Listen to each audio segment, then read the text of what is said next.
ओमकारेश्वर ज्योतिर्लिंग भगवान शिव के 12 ज्योतिर्लिंगों में से एक है, जो मध्य प्रदेश के खंडवा जिले में नर्मदा नदी के बीच मंधाता या शिवपुरी नामक द्वीप पर स्थित है।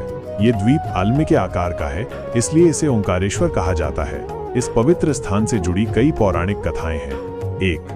विंध्य पर्वत की तपस्या। एक पौराणिक कथा के अनुसार विंध्याचल पर्वत, विंध्य पर्वत श्रृंखला को यह अहंकार हो गया था कि वो सबसे ऊंचा पर्वत है।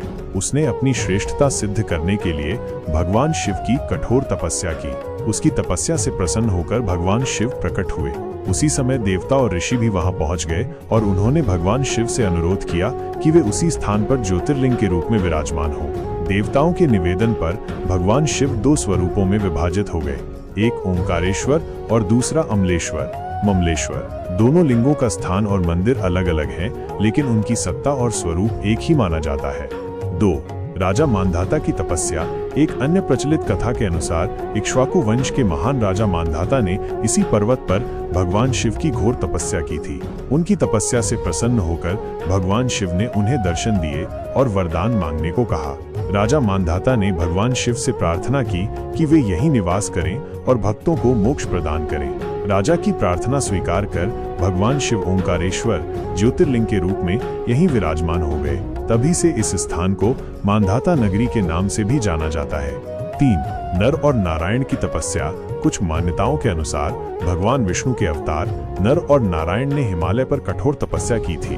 उनकी तपस्या से प्रभावित होकर ब्रह्मा और विष्णु स्वयं वहां पहुंचे।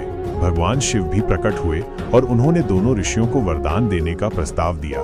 ऋषियों ने भगवान शिव से आग्रह किया कि वे हमेशा उसी स्थान पर निवास करें। भगवान शिव ने उनकी इच्छा पूर्ण की और ज्योतिर्लिंग के रूप में वहां स्थापित हो गए। 4. शिव पार्वती का विश्राम स्थल। एक और विशेष मान्यता यह है कि ओंकारेश्वर ज्योतिर्लिंग भगवान शिव का शयन स्थल है।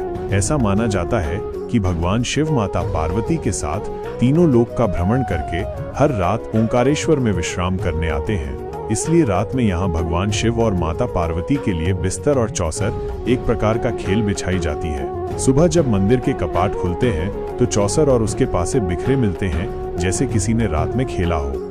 महत्व। ओंकारेश्वर ज्योतिर्लिंग को स्वयं प्रकट माना जाता है। यह भगवान शिव के 12 ज्योतिर्लिंगों में से एक है और इसका दर्शन करने से भक्तों को मोक्ष की प्राप्ति होती है। यहाँ नर्मदा नदी के उत्तर में स्थित ओंकारेश्वर और दक्षिण में स्थित अमलेश्वर 2 प्रमुख मंदिर हैं, जहाँ भगवान शिव के दोनों स्वरूपों की पूजा की जाती है। इस पवित्र स्थान पर ब्रह्मा जी ने भी तपस्या की थी और यहीं ओम के रहस्य और अर्थ को जाना था। ओंकारेश्वर की परिक्रमा करने से भी भक्तों को विशेष पुण्य फल प्राप्त होता है।